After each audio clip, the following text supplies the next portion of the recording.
Ay, mis amores, acérquense, pónganse cómodos, porque lo que hoy les voy a contar es algo que he guardado en el cofre más profundo de mi pecho. Si me ven aquí, en mi jardín de Coyoacán, con mis trenzas canosas y mi delantal de flores, pensarían que soy la típica abuelita que solo sabe de hornear galletas y rezar el rosario. Y sí, sé de eso, pero también sé de algo que muchos de ustedes, incluso los más jóvenes, quizás aún no han descubierto: el valor de esperar una vida entera para un solo momento de verdad. Mi nombre es Rosa María. Nací en una época donde el honor de una mujer se medía por la blancura de sus sábanas y el silencio de sus labios. Cumplí 70 años el pasado mes de mayo, y durante 70 inviernos y 70 veranos cargué con un título que a veces me pesaba como una piedra y otras veces me protegía como una armadura. Yo era virgen. Sí, mis vidas, así como lo oyen, una mujer completa, madura, que había visto pasar revoluciones, amores ajenos y nacimientos, pero que nunca había permitido que un hombre cruzara la frontera de su piel. ¿Por qué? Muchos me lo preguntaban con la mirada. «Tan bonita que era Rosita», decían las tías en los velorios. «¡Qué desperdicio de mujer!», murmuraban los hombres en la plaza, mientras yo pasaba con mis libros bajo el brazo. Pero yo tenía una promesa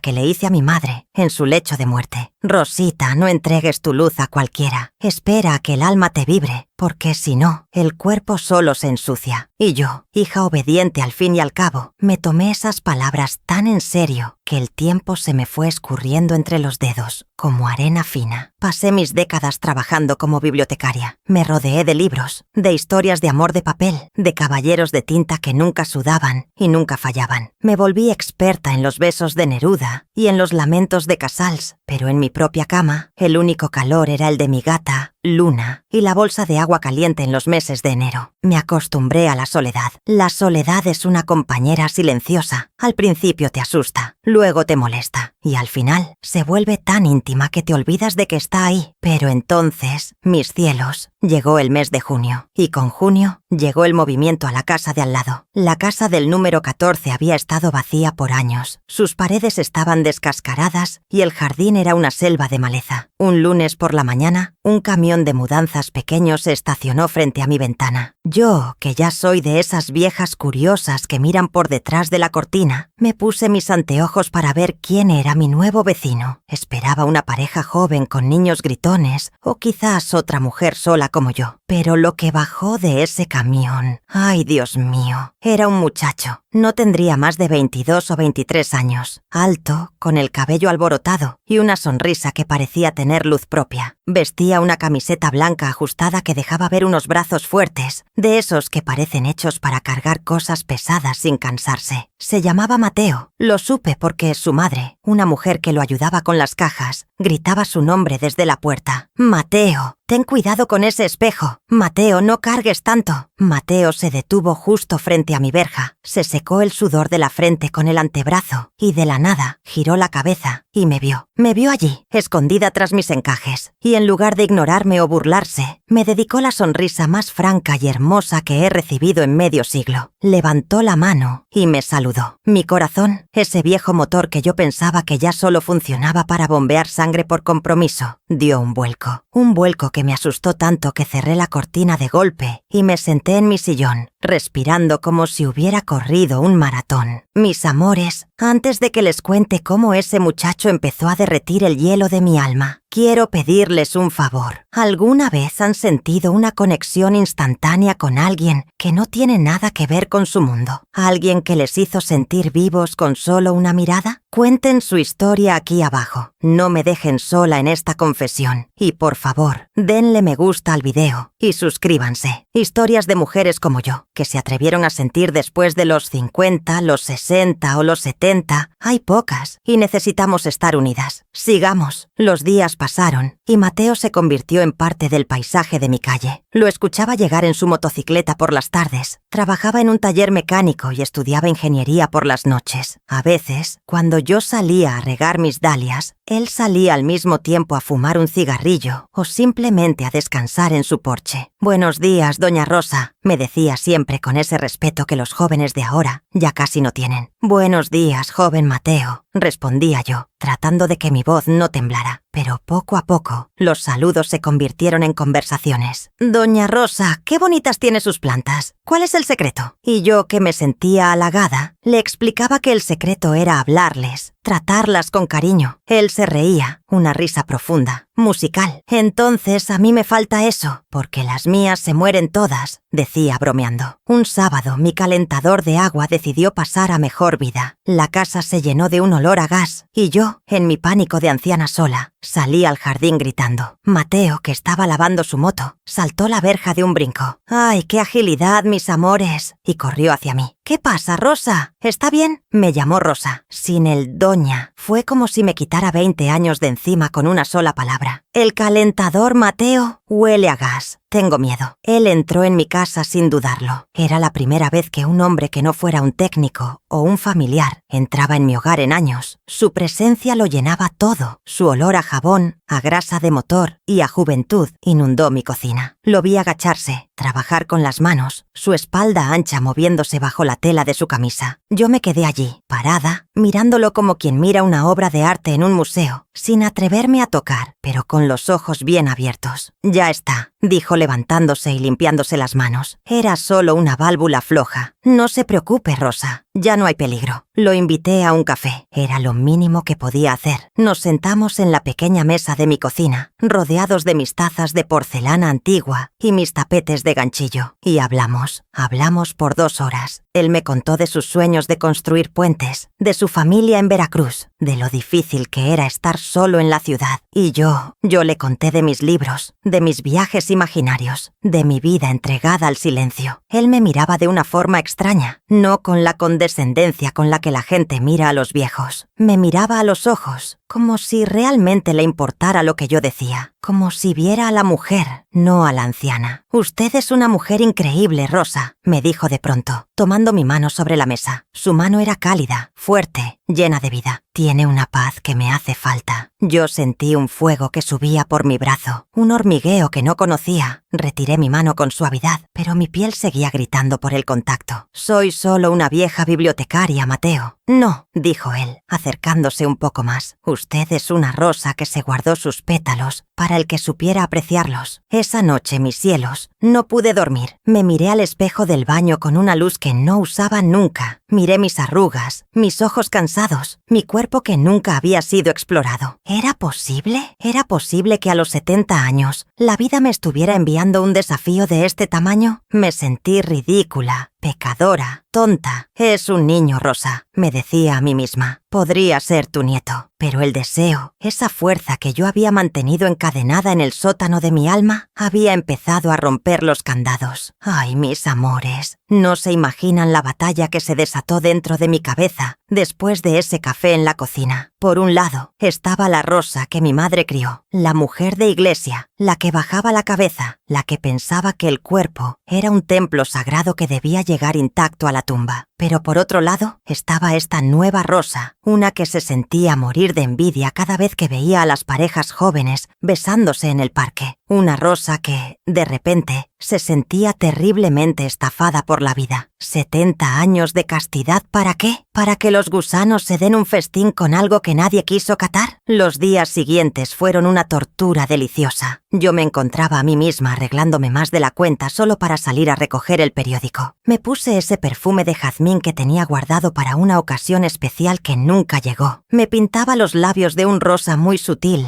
casi invisible, pero que a mí me hacía sentir como si llevara un fuego encendido en la boca. Mateo, por su parte, no se alejó. Al contrario, parecía que aquel café había abierto una puerta que él no estaba dispuesto a cerrar. Cada tarde, después de su trabajo, pasaba por mi verja. A veces me traía una concha de dulce de la panadería, otras veces solo se detenía a contarme cómo le había ido en sus exámenes de ingeniería. «Rosa, hoy saqué 10 en estructuras», me dijo una tarde, recargado en el muro de piedra de mi jardín. Tenía el cabello mojado, como si acabara de bañarse, y ese olor a jabón me mareaba de una forma que no sabía explicar. «Felicidades, Mateo. Vas a ser un ingeniero brillante», le respondí, tratando de no mirar cómo sus músculos se tensaban bajo su camiseta. Él me miró fijo, con esos ojos que parecían leer mis pensamientos más oscuros. «Usted es mi amuleto, Rosa. Desde que hablo con usted, todo me sale bien». Esa palabra, amuleto, me dolía. y me gustaba al mismo tiempo. Pero lo que pasó después fue lo que realmente rompió el dique de mi resistencia. Fue un jueves de julio, una tarde de esas donde el aire se siente tan pesado que parece que se puede cortar con un cuchillo. Una tormenta eléctrica de esas que solo ocurren en la Ciudad de México estaba a punto de estallar. De repente, el cielo se puso negro, un negro azulado que daba miedo. Y entonces, un trueno ensordecedor sacudió los cimientos de la casa. ¡Pum! Se fue la luz. Mi casa quedó en una oscuridad absoluta, una oscuridad que me recordó a mi propia vida, solitaria y sin chispa. Empecé a buscar mis velas, pero en mi nerviosismo tiré un florero de cristal. El estruendo del vidrio rompiéndose me hizo soltar un grito. ¡Ay, Dios mío! Estaba ahí, en medio de la sala, rodeada de sombras y cristales rotos, sintiéndome más vieja y más inútil que nunca. Y entonces escuché golpes en la puerta principal, golpes fuertes, seguros. Rosa, Rosa, soy Mateo. ¿Está bien? Vi que se apagaron sus luces. Caminé a tientas hasta la puerta, cuidando de no pisar los vidrios. Cuando abrí, Mateo estaba ahí, empapado por la lluvia que ya empezaba a caer, con una linterna en la mano. El haz de luz iluminó mi cara asustada y mis ojos llorosos. Pasé un susto, Mateo. Rompí un florero. Alcancé a decir con la voz quebrada. Tranquila, no pasa nada. Aquí estoy yo. Entró en la casa y por instinto me tomó de los hombros para calmarme. Sentir sus manos grandes, calientes por la lluvia y el esfuerzo, sobre mi piel fría fue como recibir una descarga eléctrica que me recorrió toda la columna vertebral. Él usó su linterna para guiarme hasta el sofá. Siéntese aquí, Rosa. Yo recojo los vidrios. No quiero que se corte sus pies. Lo miré trabajar en la penumbra. Solo se veía su silueta moviéndose con una agilidad felina. Yo no podía apartar la vista. Había algo en la forma en que cuidaba de mí, algo tan genuino y tan desinteresado que me hacía sentir protegida por primera vez en 7 décadas. Siempre fui yo la que cuidó de mi madre, la que cuidó de los libros, la que cuidó de las normas. Nunca nadie se había ocupado de recoger mis cristales rotos. Cuando terminó, se sentó a mi lado en el sofá. La linterna quedó en la mesa de centro, apuntando al techo, creando una luz indirecta, suave, casi romántica. El sonido de la lluvia golpeando las ventanas era lo único que se escuchaba. Estábamos tan cerca que podía sentir su calor corporal, podía escuchar su respiración que todavía estaba un poco agitada. Rosa, susurró él. Su voz sonaba diferente, más profunda, cargada de algo que me hizo temblar. Me gusta mucho estar aquí con usted. Soy una vieja, Mateo. No deberías estar perdiendo el tiempo con una anciana cuando hay tantas muchachas bonitas ahí fuera, dije, soltando esa amargura que había acumulado por años. Él se giró hacia mí, tomó mi cara con ambas manos. Sus dedos eran suaves, pero firmes. Usted no es una vieja. Usted es una mujer que ha pasado demasiado tiempo en la sombra. ¿Sabe lo que veo yo cuando la miro? Veo una elegancia que ninguna niña de mi edad tiene. Veo sabiduría. Veo una belleza que ha madurado como el buen vino. Mis ojos se llenaron de lágrimas. Nadie me había dicho algo así, Mateo. Nunca. Porque nadie ha tenido el valor de mirar realmente, respondió él. Y entonces, sin darme tiempo a reaccionar, acercó su rostro al mío. Sentí su aliento en mis labios, un olor a menta y a deseo. Mi corazón gritaba, «Deténlo, Rosa, es un pecado. ¿Qué dirá la gente?» Pero mi cuerpo, ese traidor que había guardado silencio por 70 años, gritó más fuerte. Por fin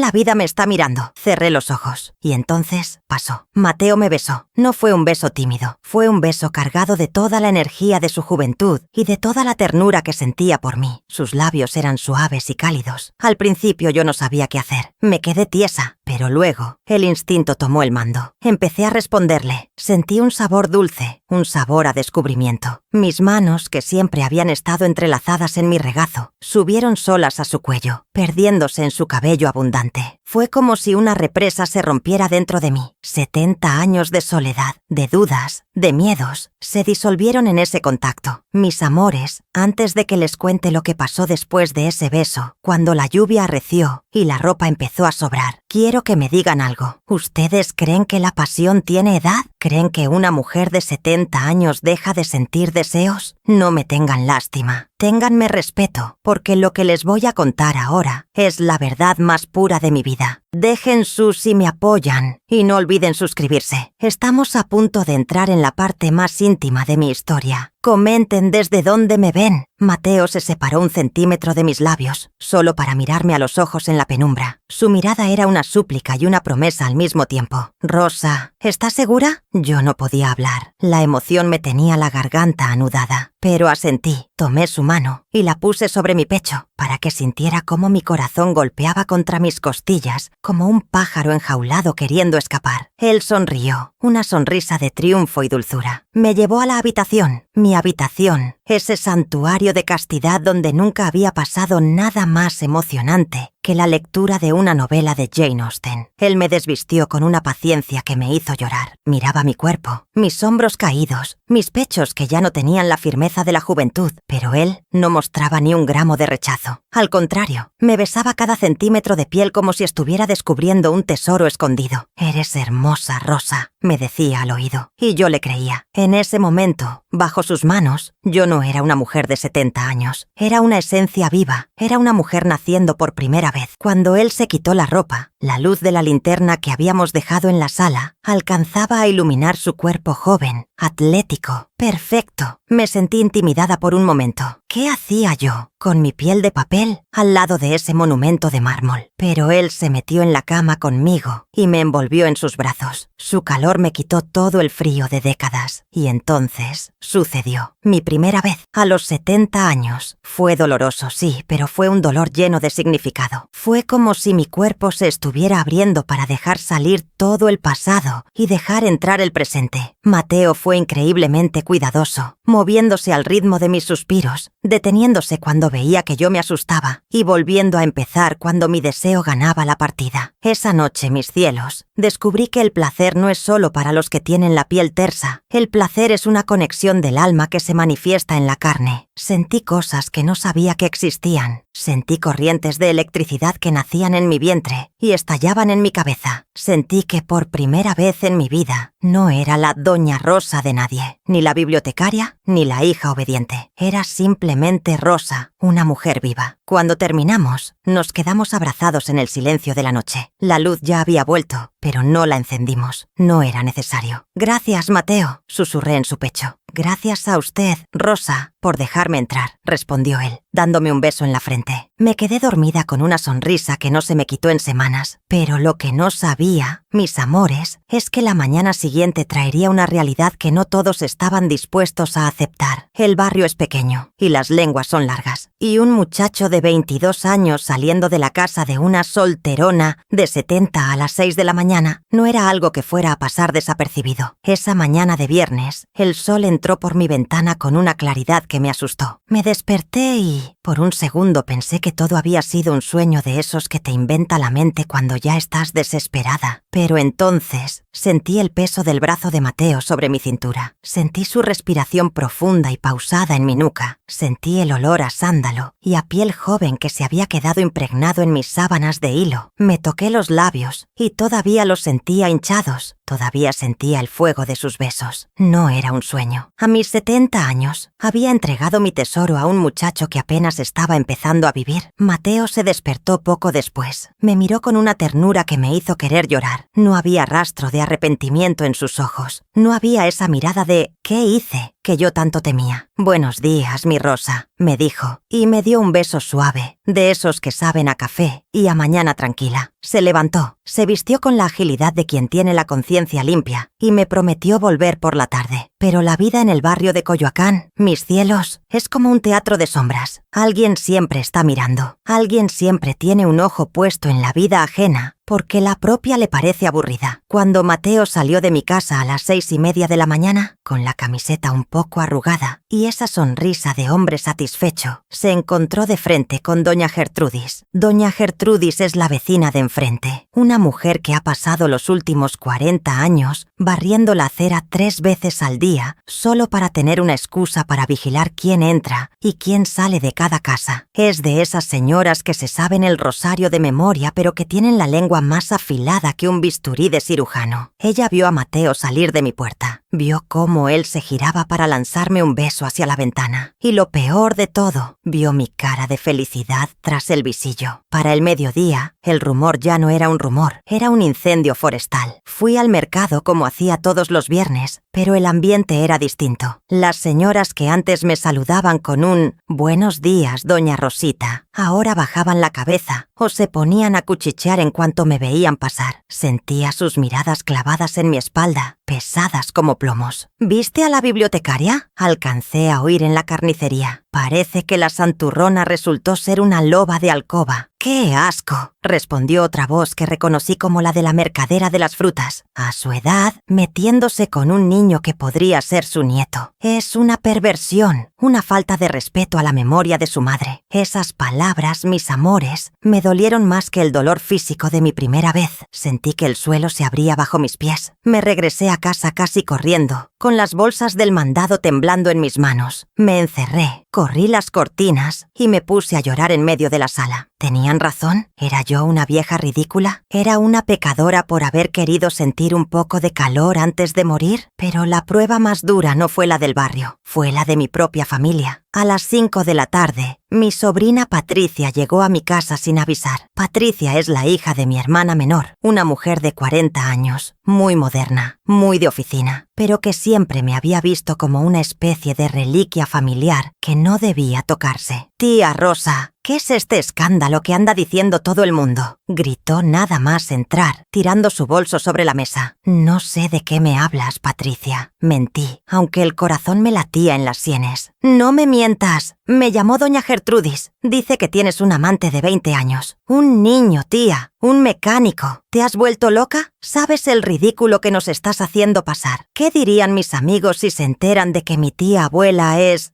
una saltacunas?» Me levanté de la silla. Sentí que una fuerza que no conocía me subía desde los pies. «Patricia, baja la voz. Estás en mi casa». «No la bajo. Es una vergüenza. Mi madre murió pensando que eras un ejemplo de virtud. Si necesitas atención, te buscamos un asilo, tía, pero no esto. Es asqueroso. Asqueroso. Esa palabra otra vez. Miré a mi sobrina. Vi su cara llena de juicio. Vi su falta de amor. Vi cómo ella, a pesar de ser joven, estaba más muerta por dentro de lo que yo lo estuve en toda mi vida. Y entonces, mis vidas, me reí. Me reí con una carcajada que salió desde lo más profundo de mis pulmones. «¿De qué te ríes, tía?», preguntó ella desconcertada. «Me río de ti, Patricia. Me río de tu lástima. Me río de tu moral de cartón. He pasado 70 años esperando este momento. 70 años siendo la tía solterona que cuida a los enfermos y cuida los libros. He sido invisible para todos ustedes mientras cumplía sus normas. Y ahora que por fin, por primera vez en mi existencia, alguien me mira con deseo, alguien me trata como a una mujer y no como a un mueble viejo, ¿vienes a decirme que es asqueroso? Es que no es natural, tía», balbuceó ella, un poco asustada por mi reacción. «Lo que no es natural es morir sin haber vivido», sentencié. «Mateo no es un niño, es un hombre que tiene más hombría en su dedo pequeño que todos los pretendientes que tú has tenido. Y si te da vergüenza, Patricia, ahí tienes la puerta, porque en esta casa ya no entra el juicio, solo entra la vida». Ella se fue, indignada, diciendo que no volvería a visitarme. Yo me quedé ahí, temblando de rabia y de alivio. Había defendido mi derecho a ser feliz. Había defendido a Mateo. Mis amores, antes de que pasemos a la noche siguiente, cuando Mateo se enteró de todo el lío y tomó una decisión que me dejó sin aliento, quiero preguntarles, ¿han tenido que enfrentar a su propia familia para defender lo que sienten? ¿Creen que los hijos o sobrinos tienen derecho a opinar sobre la cama de sus mayores? Comenten aquí abajo. Rosa, yo te apoyo, si creen que hice bien en correr a Patricia. Y no olviden darle a ese botón de me gusta, que me ayuda a saber que no estoy hablando sola en la oscuridad. Suscríbanse para ver cómo termina esta aventura. Esa misma noche, Mateo llegó más tarde que de costumbre. Venía con el overol de trabajo todavía puesto, manchado de aceite, con la cara cansada. Yo lo recibí con una cena caliente, pero mi rostro no podía ocultar la angustia. «¿Qué pasa, mi Rosa?», me preguntó mientras se lavaba las manos en el fregadero. «Tienes los ojos hinchados». Le conté todo: el mercado, las miradas, Patricia, los insultos de doña Gertrudis. Le dije que quizás era mejor que dejáramos esto aquí, que yo no quería arruinarle la vida con mis escándalos de vieja. Le dije que él merecía una muchacha que pudiera caminar de su brazo por la plaza sin que nadie se riera. Él dejó de secarse las manos, se acercó a mí, me tomó de la cintura y me levantó un poco, obligándome a mirarlo. «Escúchame bien, Rosa María», dijo con una firmeza que me hizo estremecer. «Yo no estoy aquí por casualidad, yo no estoy aquí para jugar. He conocido a muchas niñas de mi edad y ninguna tiene tu fuego, ninguna tiene tu conversación, ninguna me hace sentir el hombre que tú me haces sentir. Si el barrio quiere hablar, que hable. Si tu familia te da la espalda, yo te doy mi mano. Pero Mateo, tu madre, la gente joven de tu universidad, mi madre ya lo sabe», soltó él dejándome de piedra. «Le conté esta mañana. Me dijo que mientras yo fuera feliz y te respetara, ella no tenía nada que decir. Y en cuanto a la universidad, a los puentes que voy a construir, no les importa con quién duermo. Les importa que estén bien hechos». Se arrodilló frente a mí, ahí mismo en la cocina. «Rosa, no me pidas que me vaya, porque esta noche, y todas las que tú me permitas, yo quiero ser el que te haga recordar que estás viva. ¿Me dejas quedarme?». Yo no pude decir nada, solo lo abracé. Lo abracé con la desesperación de quien encuentra agua en el desierto después de 70 años de sed. Esa noche fue diferente a la primera. No hubo el nerviosismo del descubrimiento, hubo la pasión de la entrega total. En la oscuridad de mi habitación, con el olor a jazmín inundándolo todo, Mateo me hizo suya una y otra vez. Me enseñó que el cuerpo tiene memoria y que mi cuerpo estaba recuperando todo el tiempo perdido con una intensidad que me asustaba. Él exploraba mis arrugas como si fueran los valles de una tierra sagrada. Besaba mis manos con manchas de sol como si fueran joyas. Y yo me sentía poderosa. Me sentía una reina. Descubrí que a los 70 años, la piel es más sensible porque sabe que el tiempo se acaba. Cada caricia valía por 1000. Cada suspiro era una oración de agradecimiento. ¡Ay, mis cielos! No se despeguen de la pantalla, porque lo que viene ahora es lo que separa a los hombres de los niños y a las mujeres valientes de las que se quedan mirando por la ventana. Aquí tienen el bloque 4, la continuación de esta danza entre la juventud y la experiencia, donde el amor se pone a prueba bajo el fuego de la realidad. Guión de narración: El despertar de Rosa, bloque 4 de 30.000 palabras. Narradora: Doña Rosa, 70 años. Pasaron los meses, mis amores, y lo que muchos pensaron que sería un calentón de verano o una travesura de un muchacho curioso, se convirtió en la estructura más sólida de mi vida. Mateo no se fue, no se cansó de mis achaques, ni de mis historias repetidas, ni de mi piel que no tenía la elasticidad de las jovencitas de su facultad. Al contrario, parecía que cada día encontraba un nuevo motivo para quedarse. Se mudó a mi casa de manera informal. Sus libros de ingeniería empezaron a mezclarse con mis novelas de poesía, y su cepillo de dientes se instaló junto al mío en el vaso de cristal del baño.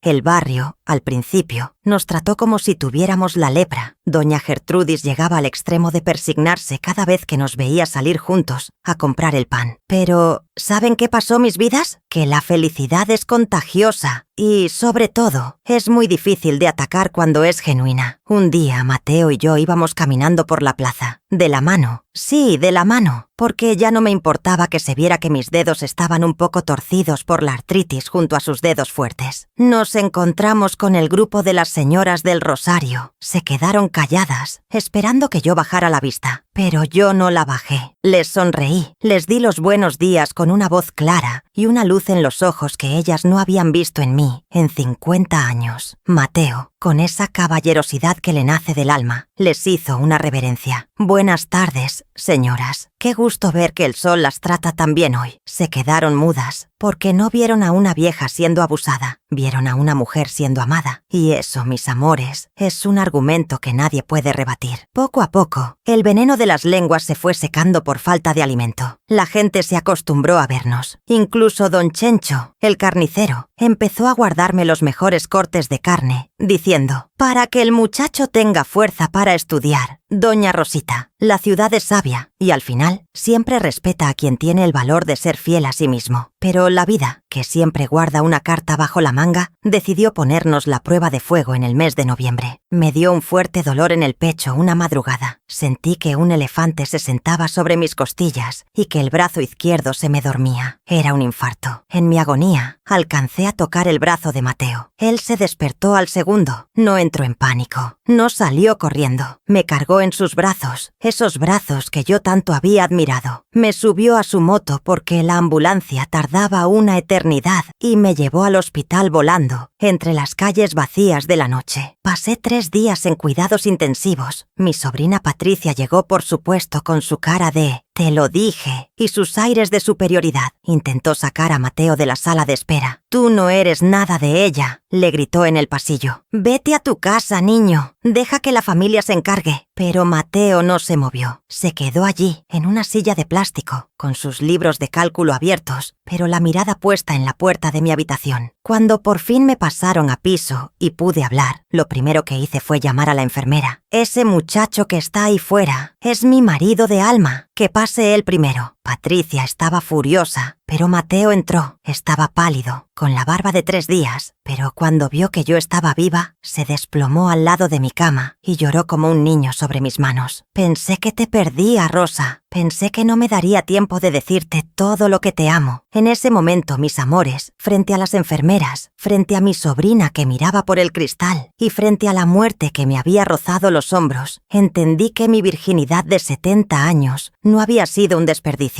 Había sido un ahorro de energía para este amor final. Mis guerreras, mis amores, aquí es donde les pido que reflexionen. ¿Cuántas veces dejamos de hacer algo por miedo al qué dirán? ¿Cuántas veces pensamos que nuestra salud o nuestra edad son un impedimento para el amor? Mateo me cuidó durante toda mi recuperación. Me ayudaba a bañarme, me peinaba el cabello canoso con una delicadeza que me hacía sentir de cristal y me leía en voz alta mis poemas favoritos mientras yo descansaba. Si eso no es amor, que baje Dios y me lo diga. Comenten aquí abajo, fuerza, Rosa, y compartan esta historia. Necesitamos que el mundo sepa que el corazón no se arruga. Suscríbanse para el gran final. Recuperarme fue lento, pero con Mateo a mi lado, cada paso era un triunfo. Él dejó de ir a algunas clases para estar conmigo. Yo le decía que no lo hiciera, que su carrera era importante, pero él me respondía: «Rosa, los puentes se pueden construir después, pero tu vida solo la puedo celebrar hoy». Un día, estando ya en casa, me senté en el jardín. Mateo estaba arreglando la cerca. Lo miré y sentí una paz absoluta. Había pasado 70 años de mi vida en un desierto de normas y esta primavera tardía me había devuelto la fe. «Mateo», lo llamé. Él dejó las herramientas y se acercó. «¿Qué pasa, mi vida? ¿Te duele algo?» «No», le dije tomándole la mano. «Solo quería decirte que